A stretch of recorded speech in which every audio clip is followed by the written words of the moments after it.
다른 것을 예배하지 말라라는 제목을 가지고 십계명 6번째 시간 갖도록 하겠습니다. 우리는 2주간 나 외에 다른 신들을 내게 두지 말라라는 이 첫 계명을 살펴봤습니다. 이것은 하나님의 절대 가치를 깨달아 하나님만 섬기는 것입니다. 그리고 오직 하나님의 뜻만이 그 백성 가운데서 최고의 자리를 차지하고 완전한 권위를 행사하도록 해야 된다는 것이죠. 그 시대의 정신이나 한 개인의 주관적인 견해나 뜻은 최고이시며 완전한 권위 앞에 다 부정당해야 마땅하다라는 것입니다. 그의 뜻 앞에는 왁스처럼 녹아져야 마땅하다라는 것이죠. 이 오직 하나님 중심이라는 이 계명이야말로 기독교가 말하는 궁극적인 메시지라는 사실을 여러분들 아십니까? 율법을 대표하는 십계명에, 그것도 그 십계명의 모든 사항 중 가장 우선으로 되어지는 것. 그래서 이 첫째 계명, 나 외에 다른 신을 내게 두지 말라라고 하는 이 하나님 중심적이라는 이 절대적인 하나님의 명령이 모든 하나님의 계명에 합의되며 모든 성경의 메시지에 합의된다라고 우리는 말했다라는 것이죠. 예, 그렇습니다. 하나님 중심이라는 하나님 앞에 모든 것은 왁스처럼 녹아져야 된다라는 이 하나님의 엄중한 명령이 기독교가 말하고자 하는 궁극적인 명령이라는 것입니다. 그리스도께서 당신의 피로 우리를 구속하신 이유 또한 이 명령 가운데 들어간다는 거예요. 그리고 기독교 신앙을 가진 사람이라면 반드시 따라야 될 생명의 법이 바로 이거라는 것입니다. 하나님 외에 다른 신을 두지 않는 것, 하나님만 두는 것이라는 것이죠. 이 계명은 이 자아숭배라는 죄의 상태에 있는 인간에겐요, 일대 개혁을 요구하는 것이나 마찬가지입니다.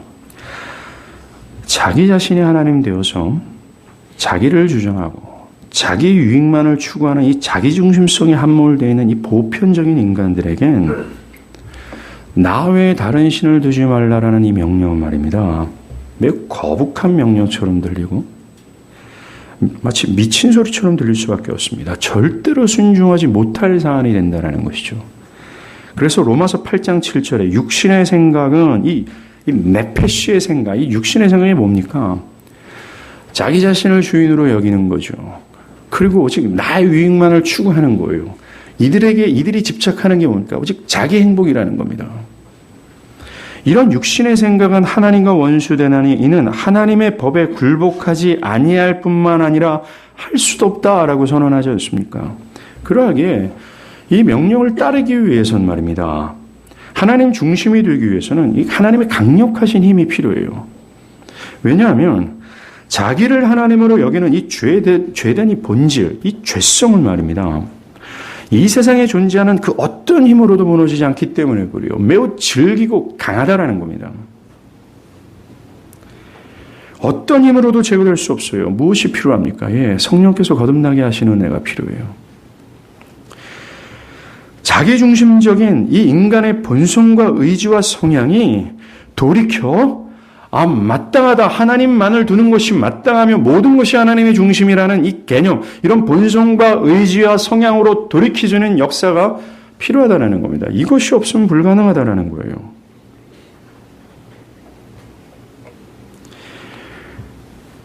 나 외에 다른 신들을 내게 두지 말라라는 이 계명은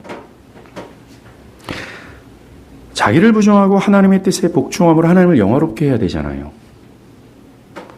근데 그것을 스스로 벗어나서 자아를 섬기며 혼돈과 분열과 어떤 파멸의 상태 속에 있는 인간들에게 근본적으로 필요한 것이 무엇인지를 알려주는 거예요.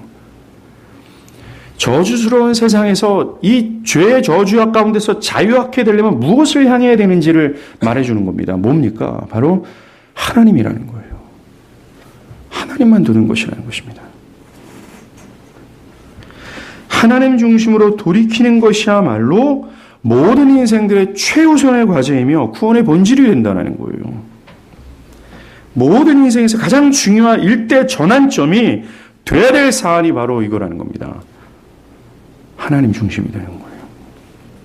이렇게 이 첫째 계명은 모든 율법과 성경에 말하고자 하는 이 거대한 사안을 전제한 이후에 이 거대한 전제를 적용할 수 있는 부분을 나열하기 시작합니다.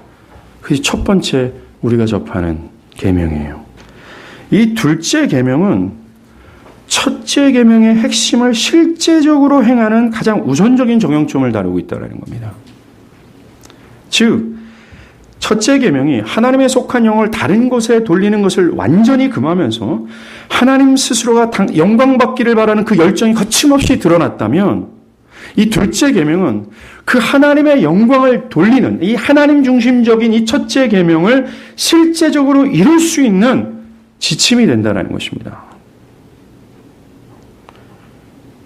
뭡니까? 참된 예배라는 거예요. 오늘 우리가 언급하는 예배는 이 공적 예배를 뜻하는 겁니다. 우리가 주일날 아침 모여서 드리는 이 공동체적 예배라는 거예요. 여러분들이 지금 드리는 이 예배가 얼마나 중요한 사안인지를 오늘 한번 보시길 바랍니다. 십계명에서 이 예배를 가장 먼저 언급하는 이유는 이 예배야말로 하나님 외에 다른 신을 두지 말라는 이 명령을 실제적으로 할 수 있는 가장 중요한 사안이 되기 때문에 그렇습니다.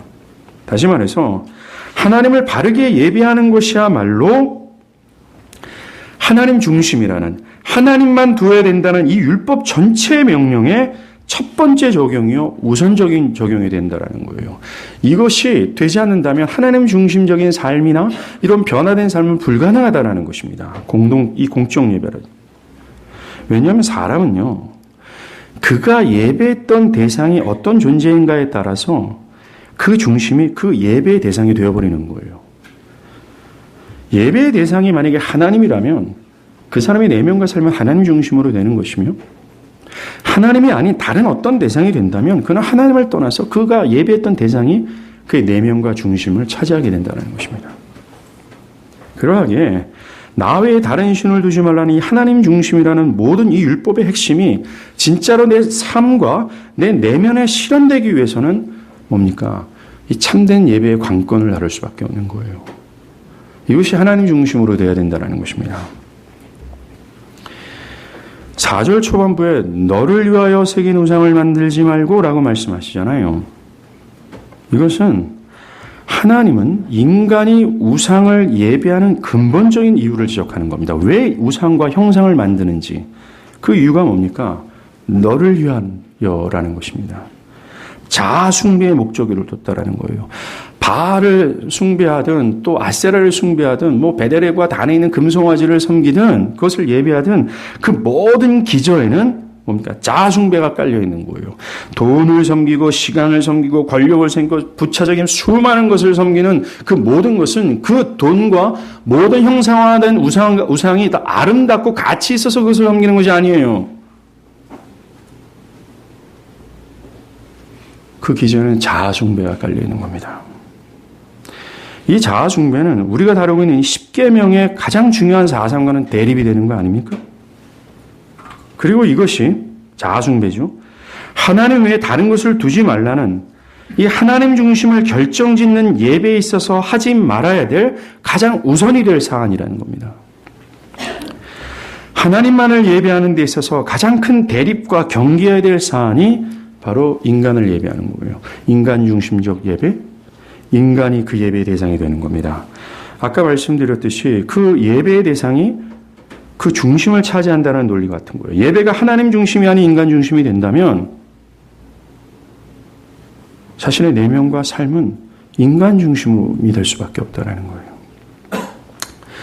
오늘날 교회 안에 사람들의 어떤 대부분이 가지고 있는 이 신앙적 견해, 어떤 신학적 입장이요.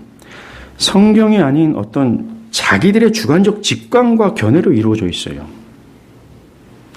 그들은 진리가 무엇인가에 대한 것에 대한 관심이 없습니다. 그들은 자신이 교회를 다니면서 축적되는 경험을 통해서 성경의 그 모호한 어떤 진리 속에서 자기의 직관과 유추를 통해서 만든 어떤 진리 체계를 따르고 있다는 거예요. 그런데 그 진리 체계가 하나님 중심이냐? No! 자기 중심이라는 겁니다. 자기 편의와 자기 유익에 맞춰진 기독교 신앙적 견해를 가지고 있다는 겁니다. 각자의 나름대로 신앙의 노선을 세워서 그것이 성경적이든 성경적이 아니든 전혀 상관없어요. 그냥 자유롭게 신앙적 견해를 가지고 그것에 따라도 괜찮은 것처럼 사람들은 느껴지는 겁니다. 왜 그럴까요? 바로 예배의 타락이 있어요. 공적 예배의 타락. 그 공적 예배가 하나님이 아닌 인간 중심이 되어버렸다는 것입니다. 우리는 일요일 아침에 교회에서 드리는 이 예배의 대상이 누군지를 알려면 그 예배가 누구를 기쁘게 하려는 목적으로 행해지는지를 보면 판단할 수 있다는 거예요. 만약 어떻게 해서든지 하나님이 기뻐하시는 예배를 드리고 하나님만을 집중하고자 몸부림치며 드리는 그 예배에 대한 그런 관심은 없고, 그죠? 이것이 성경적이든 그렇지 않든 상관없이 사람을 기쁘게 하라는 목적으로 행해진다면 그것은 하나님을 인간으로 형상화해서 그 인간을 섬기는 예배가 된다는 것입니다. 인간 중심적 예배죠.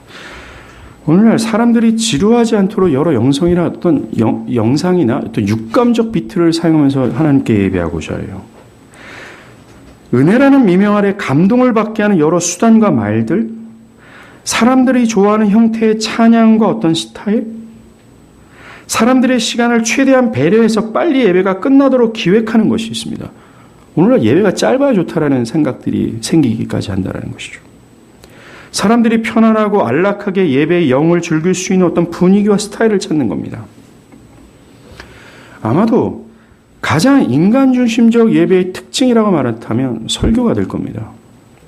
설교자는 부패했던 이 예루살렘의 선지자들처럼 하나님을 경멸하고 있는 자들에게 하나님이 너희와 함께 했다, 또 그들에게 평안하다 얘기하며 복을 빌거나 그들이 듣고 싶어하는 메시지를 전하고 있다는 것입니다. 만약에 그들이 하나님을 경멸하고 있다면, 하나님 중심적 메시지라면 그들은 그 메시지를 들을 때 굉장히 거친 심정이 들지요. 저항하고자 하는 마음이 들 수밖에 없을 정도로 그들의 인생의 방향성과는 전혀 다른 하나님의 메시지처럼 들리게 될 거라는 것입니다. 또한 사람들이 추구하는 개인의 삶에 유익이 있어요. 그 유익이 될 수 있는 사안이 무엇인지에 대한 길을 제시하는 것이 설교가 됐다는 것입니다. 오늘날은 이러한 것을 더욱 강화하기 위해서 다양한 전략을 수집하고 그런 방법론을 배우는데 몰려다니는 실정입니다. 사람들은 백화점을 탔듯이 자기를 섬겨주는 교회, 편안하고 안락함을 느껴주는 사용자 친화적 교회를, 또 자기의 취향에 맞는 예배를 찾고 있다는 거죠. 모두가 다 자기 중심입니다. 사람들은 내가 정말 온전히 하나님을 예배했는가? 내가 정말 하나님을 영화롭게 했는가? 비록 말씀으로 내 자신을 성찰할 때 내 마음이 아프고 내 마음이 괴롭다 할지라도 뭔가 내가 하나님을 향했는가? 라는 물음의 답이로 이 성공적인 예배를 판단하는 것이 아니라 내가 은혜 받아야 되는 거예요. 내 마음에 터치가 있었다든가 라든가, 자신에게 어떤 가문과 짜릿한 감동이 있다면, 자신에게 위로가 됐다면, 자신에게 깨달음이 있다면 그것이 참 좋은 예배다, 참 참된 예배라고 생각하는 겁니다. 그 모든 예배의 기준이 하나님이 아니라 자기 감정이 되어버리는 것이죠. 찬양이 마음에 들었다든가, 기도가 열렬했다든가, 자기중심적으로 사람에게 좋은 것이라면 좋은 예배가 되는 것입니다. 예배가 하나님을 다른 피조물이 아닌 인간으로 형상화해서 그것을 그 인간이 기뻐하면 우리 모든 심령이 기뻐하는 것처럼 혈안이 되어버렸다는 것입니다. 인간 중심적 예배는요, 아까도 말한 것처럼 인간 중심의 삶과 견해와 또 어떤 신앙을 만들어냅니다. 뭡니까? 하나님이 인간을 위해 존재하는 어떤 이교도적인 신앙의 개념을 만들어내는 거예요. 우리가 하나님을 위해서 존재하는 것이 아니라 하나님이 나를 위해서 존재해야 될, 나의 복락과 나의 삶과 나의 안녕을 위해 존재해야 되는 이 이교도들이 우상처럼 섬기는 우상으로 만들어버린다는 겁니다. 인간 중심적으로. 왜요? 그 사람들은 공적 예배에서 정의되는 그 하나님을 하나님으로 인정돼요. 근데 공적 예배에서 정의되는 하나님이 누굽니까? 다 인간이 되어버리는 겁니다. 우리가 하나님을 위해 존재하는 것이 아니라 하나님이 나를 위해 존재하는 그런 방식. 그리고 인간에게 이론적의 어떤 예배 방식, 인간의 편의와 자유로움을 방출하는 이 공적 예배 방종스러움으로 인해서 하나님을 어떻게 섬기든 상관이 없다라는 거예요.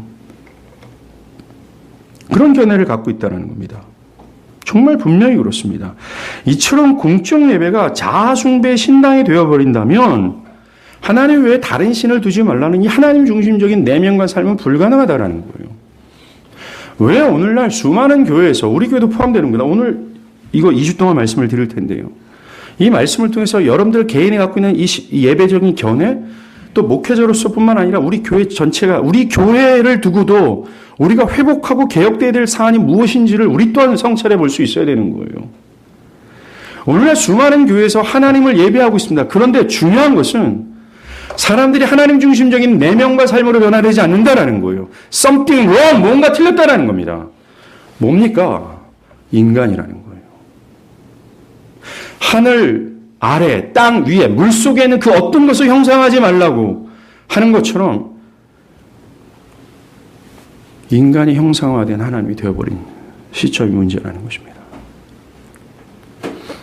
늦잠을 자서 예배에 늦는 것이 있죠. 시험이나 피곤함 등등의 이유로 자기 시간을 확보하기 위해 공적 예배를 등한시하는 것, 또한 자아 숭배가 될 수 있습니다. 우상 숭배죠.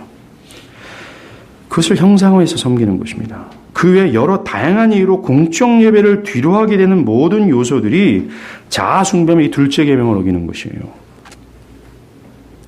믿음의 선조들은 이 하나님 중심적 삶과 하나님 외에 다른 것을 두지 않기 위해서 이 공적 예배를 하나님 중심으로 드리기를 열망했다는 거예요. 중국에서 순교당한 그 린델이라는 선교사님이 있습니다. 이 선교사님은 원래 옥스퍼드 대학의 육상 대표였다가 영국의 국가대표 육상 대표 선수가 됩니다. 그 당시 100m 금메달 신기록 보유자였죠. 올림픽에서 100m 부분에서 금메달 유력한 후보였다는 겁니다. 근데 결승전이죠.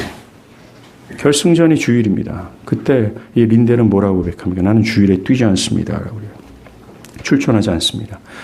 영국의 매스컴은 그를 매국노라고 맹비난하죠. 근데 하나님의 은혜로 결국은 그는 200m에서 금메달을 따긴 합니다. 영국의 영웅이 되죠. 그리고 중국의 선교사로 가서 이 공산당의 폭격을 맞고 그는 죽습니다. 공적 예배를 위해서 자신의 명예를 버리고 나라의 매국노가 되는 놀림을 감수하는 거예요. 이것은 단순히 율법적인 사안으로 취급해서는 안 된다라는 겁니다.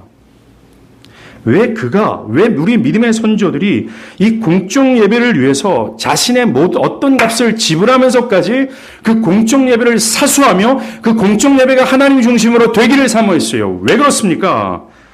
이것이 하나님 외에 다른 신을 두지 않는다는 가시적 표현이에요. 하나님 중심적 내면을 도출하는 행동이 바로 공적 예배가 되기 때문에 그렇다는 겁니다. 여러분에게 공적 예배는 이처럼 여러분이 하나님 중심으로 살아가고 있는지를 묻는 시금석이 될 수 있어요. 돌이키십시오. 막연하게 생각하지 마시고 들려지는 말씀을 통해서 나 자신이 회개하고 돌이켜야 될 부분이 무엇인지를 좀 살펴야 되는 거예요. 여러분의 내면과 삶을 이 하나님 중심으로 개혁하기에 앞서서 여러분이 드리는 이 공적 예배에 대한 생각과 자세를 개혁할 필요가 있다는 겁니다. 만약에 여러분들의 견해와 그 예배에 대한 견해가 있어요. 예배에 대한 어떤 사상이 인간 중심이라면 여러분들은 기필코 하나님 중심적인 내면과 삶으로 개혁은 불가능합니다. 공적 예배의 개혁이 필요한 것이죠. 우리 교회 예배도 마찬가지입니다. 하나님을 예배해야 하는 예배가 인간 중심으로 되는 것은, 인간 중심으로 되는 이유는 사람들이 하나님을 예배하기보다는 자기 자신을 예배하기를 원하기 때문에 그래요. 다시 말해서 자아 숭배의 죄악이요, 인간 중심의 예배를 만들어낸다는 것입니다. 구약에서 대표적인 것이 그 여로보암이 베델과 단에 세웠던 금송아지예요. 남유다와 북이스라엘이 분열합니다. 북이스라엘의 여로보암 왕은요, 하나님 백성인데 북이스라엘 백성을 자신의 백성으로 여기며 이 자신의 백성이 남유다에 있는 예루살렘으로 남하에서 예배드리는 것을 원치 않았습니다.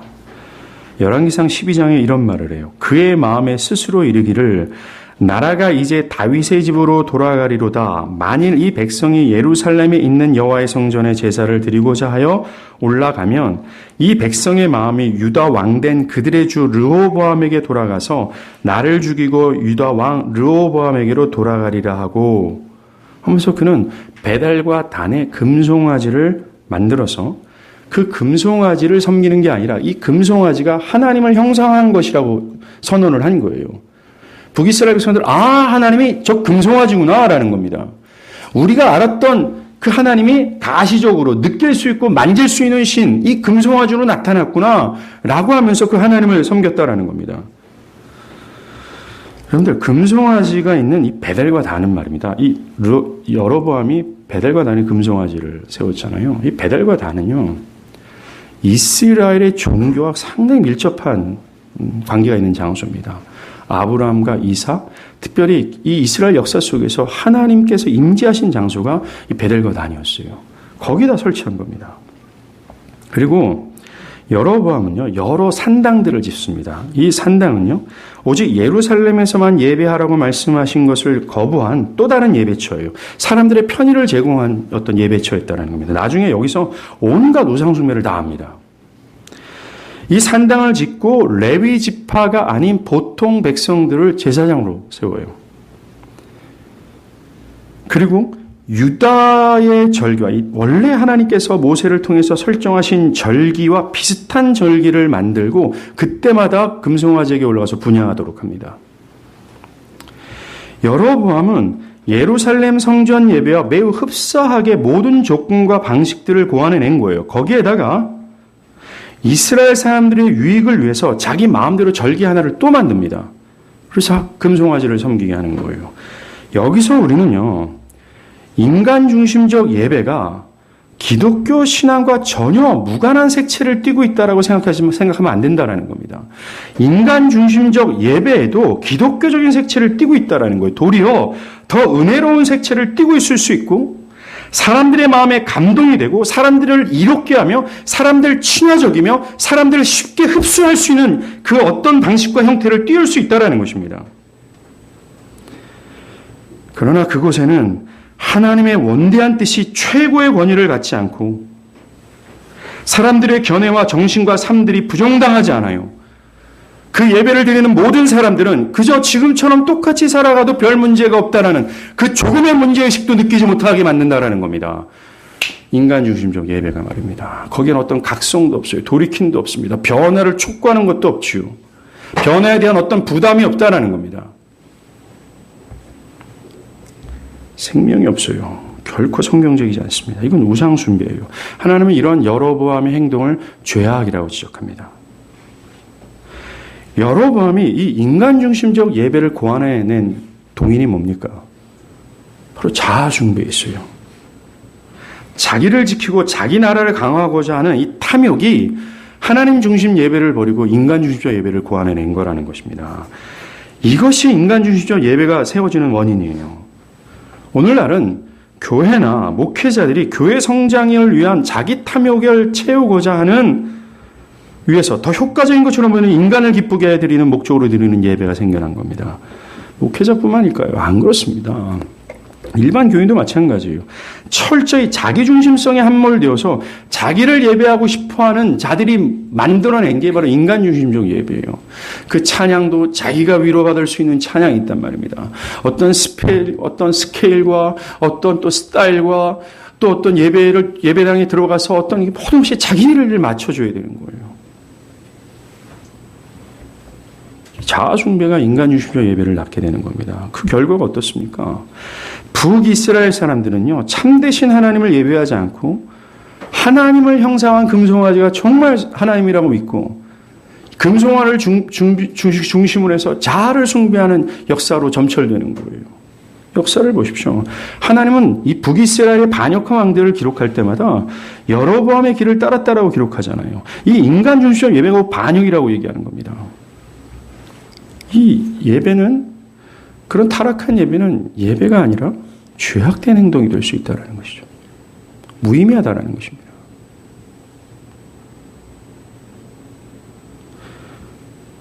저 자신도 예배하러 강단에 올라설 때 모든 오금이 저릴 정도로 모든 심령들의 그 진액을 뿌리면서까지 간구하는 것이 바로 이 상황이에요.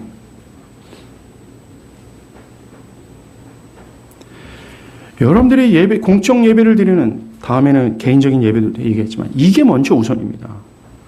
오늘날 사람들은 삶이 예배가 된다는 미명 아래 이 공적 예배에 대한 이 엄중한 이 중요성을 망각하고 있죠. 버리게 되는 겁니다.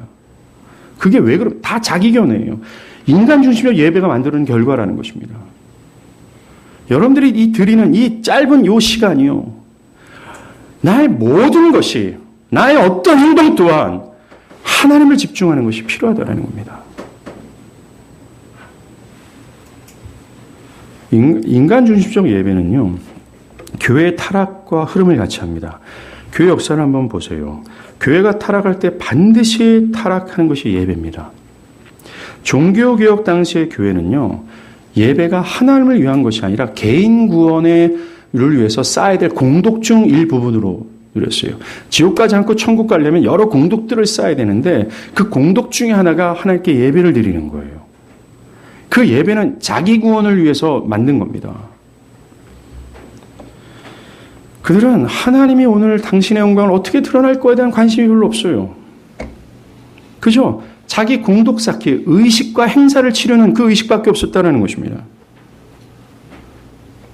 라틴어로 진행되는 예배에 앉았어요. 알아듣지도 못하는 찬양, 알아듣지도 못하는 사제들의 기도. 그 예배는 철저히 의식뿐이었다는 겁니다. 그저 종교적인 색채가 강한 예배당 분위기와 뛰어난 음악적 기술들로 그들은 참관자가 되고 사제들과 종교인들이 연출해내는 종교적 감흥을 받을 뿐이에요. 철저히 인간 중심적 사고에서 인간이 만든 분위기 속에서 인간을 위한 예배를 드리고 있다는 겁니다.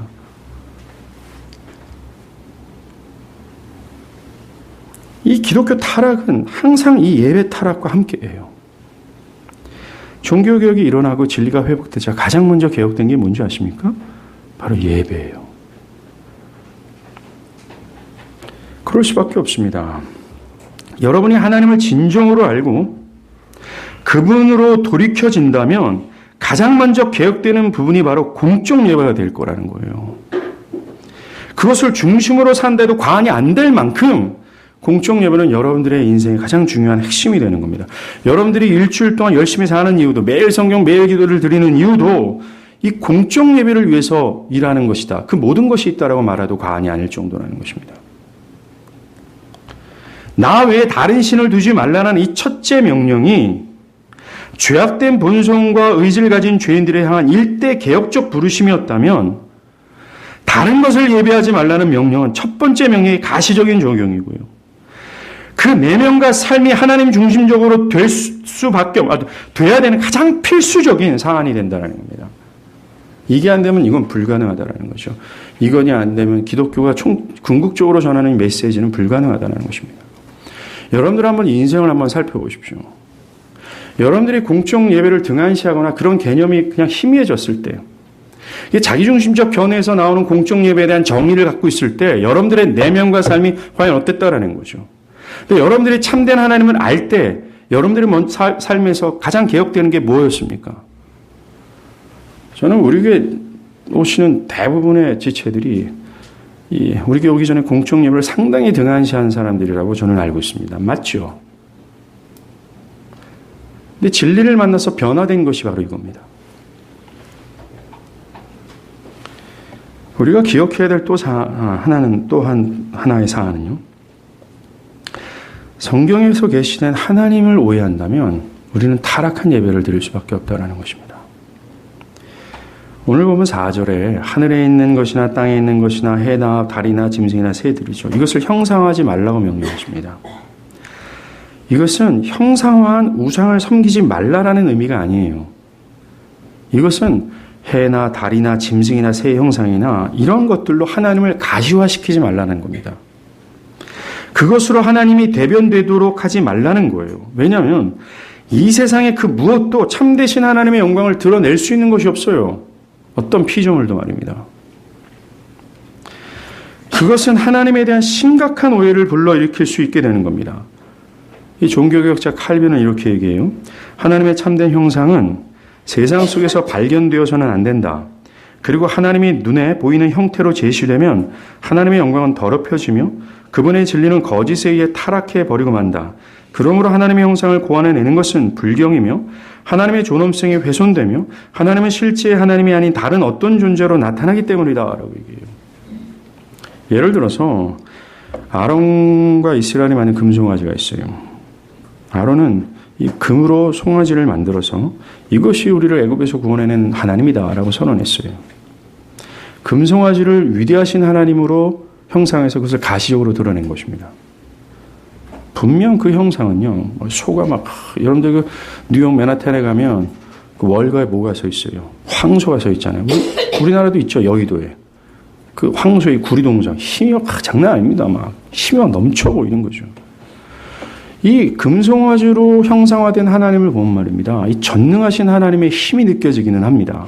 그러나 하나님의 도덕적인 성품, 의로우심, 선하심, 거룩하심에 대해서는 어떻게 드러낼 거예요? 그런 이유로 이 아론은 하나님의 영광을 가린 겁니다. 마찬가지로 십자가에 달리신 예수님의 상이 드러내는 이 슬픔은 그리스도의 영광을 가릴 수 있다는 거예요. 뭔가 그리스도에 대한 비해는 늘어날지 모르지만 그리스도 안에 내재되어 있는 그분의 신성, 그분의 힘, 그 하나님 나라에 넘치는 어떤 역동함, 이것은 없다라는 겁니다. 그래서 여러분들 십자가를 걸고 매고 별짓 다 하잖아요. 그런 것들을 하나님은 원하지 않는 겁니다. 우리는 그러한 형상이나 그림 등을 의지해서 하나님의 영광을 보아서는 안 돼요.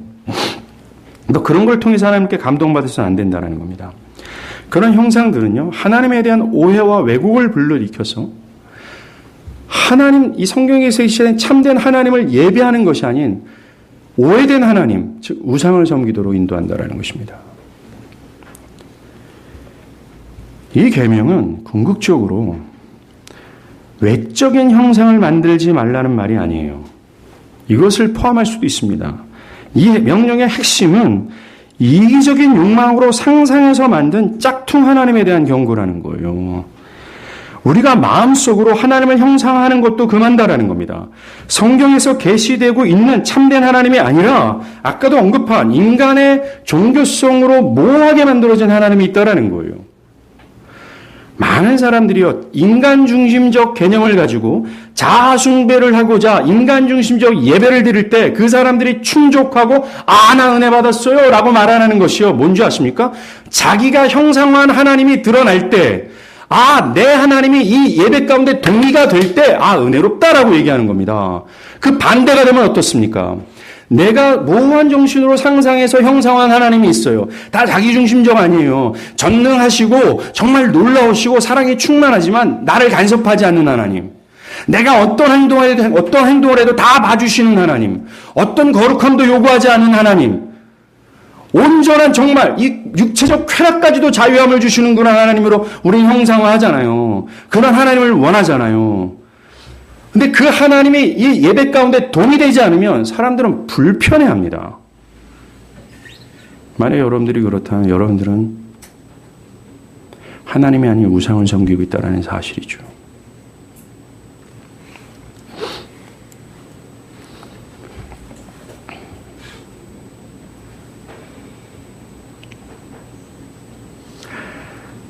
하나님은 이사야서 55장 8절에서 9절의 말씀처럼 우리와 같지 않습니다.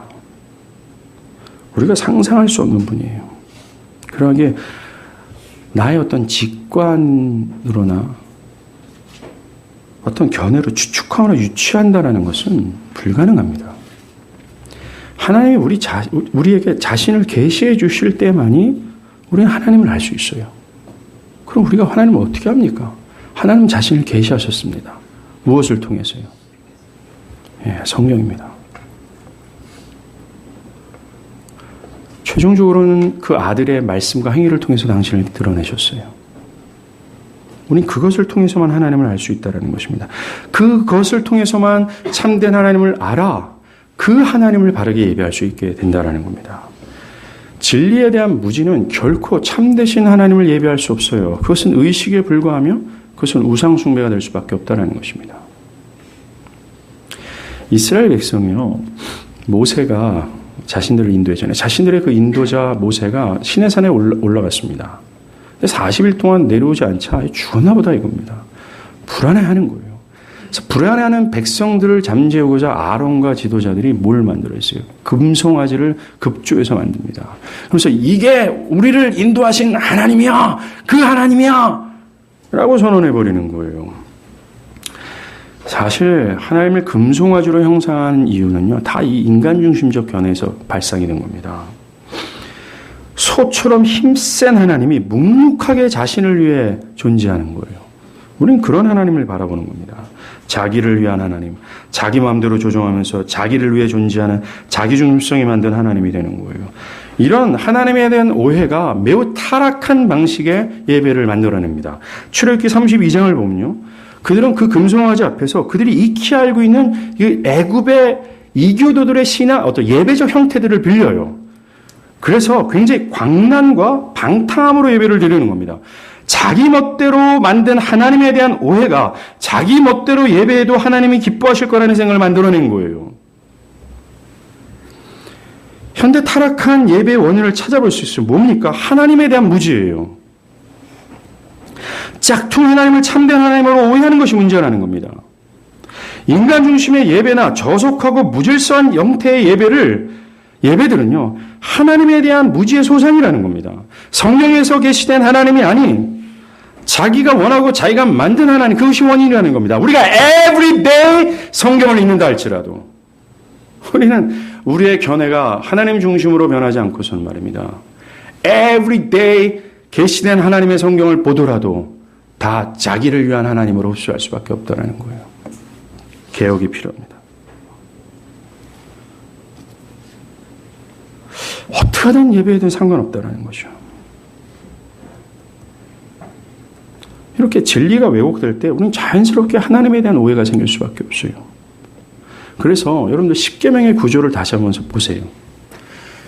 십계명 이후에 뭐 율법을 나열하는데, 이 십계명에서 첫 번째 정의가 가장 중요한 핵심적인 진리를 선언하고 시작되잖아요.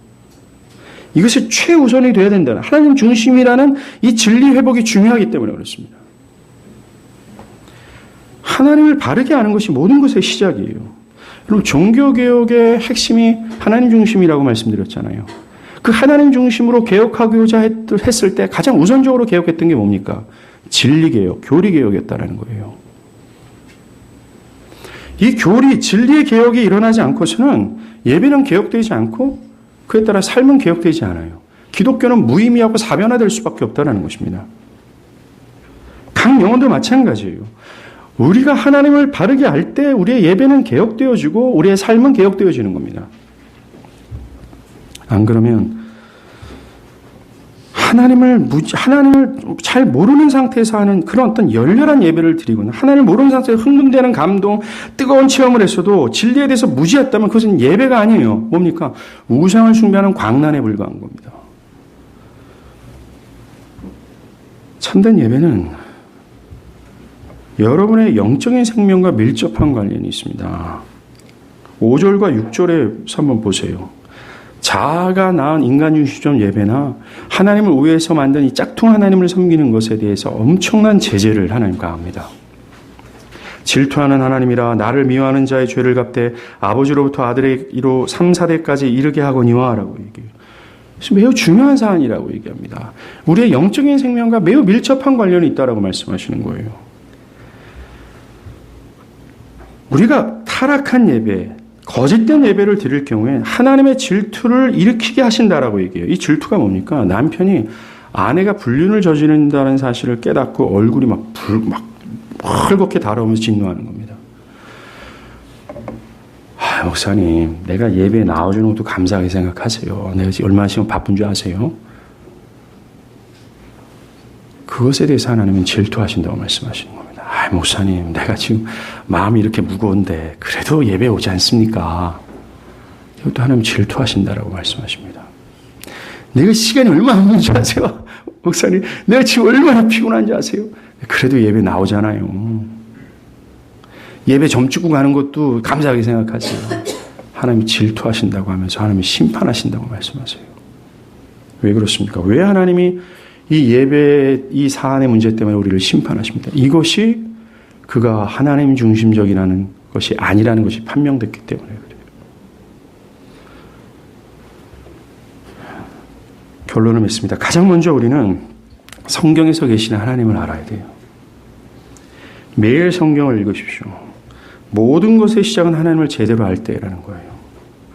그리고 하나님을 아는 것은 모든 것을 정상으로 돌리는 능력이 됩니다. 하나님을 아세요. 그리고 여러분의 정신세계에서 만들어낸 이 잘못된 하나님에 대한 이 왜곡된 하나님을 산산히 분쇄하는 것입니다. 구약에서 부흥이 일어날 때마다 빼놓지 않는 것이 있어요. 뭡니까? 우상, 회파 이겁니다. 바알 신당을 허물고 제단들과 우상들을 깨뜨리고 바알의 제사장을 죽이고 이런 거예요. 개혁의 가장 큰 축이 바로 공적 예배에 대한 개혁이었다는 거예요. 예배의 개혁을 위해 가장 먼저 선행해야 될 것은 바로 성경에 계시된 하나님이 아닌 나의 견해와 상상 속에서 만든 그 하나님을 분쇄하는 것, 그 우상을 분쇄하는 겁니다. 그리고 우리가 드리는 예배가 철저히 하나님 중심적인 예배가 되어야 돼요. 예배를 드릴 때 화장실 때문에 들락거리지 마십시오. 물을 마시는 것 때문에도 들락거리지 마십시오. 그 예배를 위해서 여러분들은 모든 것을 신경 쓰며 예배를 드릴 때 현장에서의 필요한 것이 무엇인지를 미리 준비하십시오. 그리고 이 예배는 여러분들을 위한 것이 아닙니다. 여러분들의 영이나 또 여러분들이 시간이 남아둬서 드리는 것이 아니에요. 십계명의 두 번째 계명은 우리가 우리의 신앙을 위해서 가장 먼저 적용해야 될 가장 진지하고 엄중한 명령을 이 공적 예배로 말씀하고 있다는 겁니다. 여러분들이 이 공적 예배에 대한 견해를 바꾸셔야 돼요. 그리고 실제적으로 여러분들의 삶과 그 모든 것이 이것이 중심이 되어야 된다는 것입니다. 만약 우리가 그 하나님 중심적 예배를 드린다면 우리는 믿음의 선조들이 그 예배 가운데 누렸던 그 복락을 누리게 될 거예요. 하나님은 자신의 영광을 거침없이 드러나게 될 겁니다. 그리고 모든 교만한 자를 잠잠케 하시고 겸손히 하나님을 예배하는 모든 자들에게 당신의 은혜와 긍휼이 얼마나 무궁한지를 깨닫게 하셔서 그 넘치는 은혜와 사랑 앞에 뒤로 자빠질 정도의 감격과 전율을 느끼게 하시는 그 하나님이 나타나게 될 거예요. 우리는 그것을 기대해야 되는 것이 마땅할 겁니다. 하나님만 높임을 받고 그분만을 집중하는 예배예요. 모든 것은 사라지고 하나님의 영광이 마치 이 예배당 가운데 임하셔서 그 하나님의 영광으로 하나님의 영광이 이것에 가득한 거예요. 그래서 하나님을 모르는 자들도 여기 하나님이 있도다라고 말할 수밖에 없는 그 빈상한 하나님의 임재가 있는 그 예배를 기대해야 되는 것이 마땅하다는 거예요. 뼈들이 살아있는 군대로 변화되는 것처럼 죽어있는 자들이 살아나는 겁니다. 우상을 숭배했던 모든 견해가 다 회파되어져서 하나님이구나 하면서 하나님 중심으로 하나님을 예배하는 그런 역사를 우리가 경험하게 되는 거예요. 하나님의 영광을 가리는 인간이나 어떤 것이 다 사라지고 하나님만 섬기는 겁니다. 이 예배는 우리가 하나님의 중심주의를 실현하는 요소임을 깨닫고 참된 예배를 드리고자 하는 우리 모두가 되기를 정말 바랍니다. 우리 기도하시겠습니다.